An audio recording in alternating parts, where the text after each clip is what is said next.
We are the tender of our own gardens. Now, when I say the tender of our own gardens, I mean our mind is a garden. I remember when I first started my spiritual path, one of the things I did not like was having to be aware of everything that I was thinking and doing and taking action with. I had been asleep in my subconscious, allowing my body and my mind to run off of old programs and beliefs. And it was comfortable like that, and I liked it like that. But when I really started deeply getting into the healing and working through limiting beliefs and working on how I handled my thoughts, I realized that I had to start looking at my mind like a garden in each and every moment. And that it was my goal, it was my duty to be aware of how I was allowing things to happen. Now, really, you just have to start out having the awareness and building that into your subconscious of being aware of how you maneuver through things.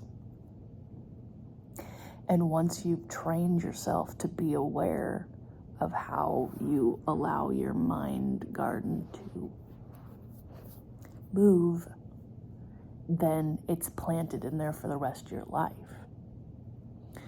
But leading up to that, there's much tending to be done to make sure that the flowers grow beautifully, that they flourish and not just die and become part of a desolate land. When thoughts of people come in our mind and we let other people come into our focus and allow our mind to think about them, that is poison to our garden, because we are the center of our garden. And when we allow somebody else to come into that center, they are stealing life force from our own being. So it's especially for empaths, I'm an empath, and I have allowed people to take up space in my mind. I've allowed myself to focus on people's problems. I've allowed myself to try to solve people's problems. And in the end, it only steals energy from myself. It doesn't help them. They've got their own life to deal with. It's not my problem. I get to tend to my own garden and make sure that I am the goddess, the main character of that garden. So I had some thoughts of somebody come into my mind today.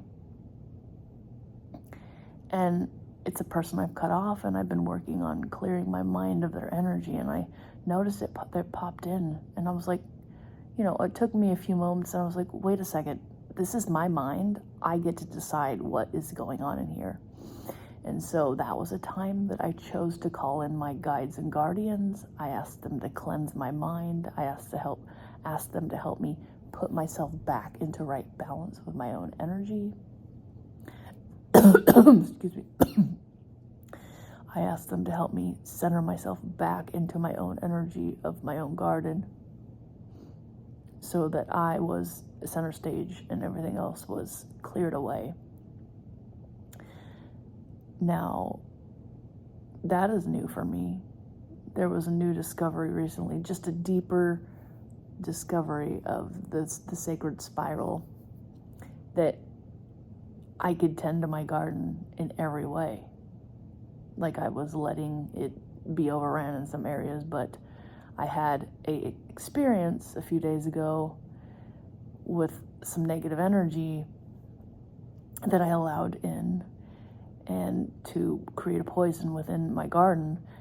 And I did what I needed to cleanse and heal and get centered back into my own energy, and it worked. And from that on, I've been paying attention to what I've allowed my mind garden to be doing. If I want it to continually to run smoothly and to produce flowers that are thriving, plants that are thriving, I've got to continue to fertilize it. I've got to continue to tend to the weeds. I've got to continue to make sure sun is shining. I've got to continue making sure that water's there for it to be nurtured. There's several things that we get to do to keep our mind garden in good standing. And so training ourselves to be aware of what we're allowing in each and every moment is very important. You can always call in the golden light to blast things out.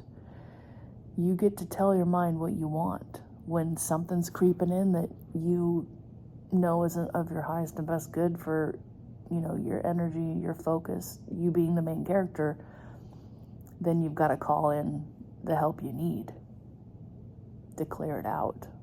If you got a garden and there's a flood, you're going to need to get some buckets and bail out some water. If there's a lightning storm that bruises some of your plants, you're going to have to plant more. You're going to have to, rescue the ones that might have been damaged and give them poles and wrap them around it to help them grow around that pole. You have to do what you got to do to keep the vegetables growing to feed you, to make the strawberries grow to feed you, to make the flowers keep growing so that they're thriving and opening up and smiling. And nobody else is going to tend to our garden. So being aware of that in each and every moment with the energy that is coming in is very important. I've been doing a prayer or a protection spell whenever other energies are coming into it. And I just reaffirm that this is my space. I will keep it clean and fresh for my own self. And then that is all there is to it. Anyways, that's what I got for you guys. Thank you so much for showing up. Until the next video, love and laughter.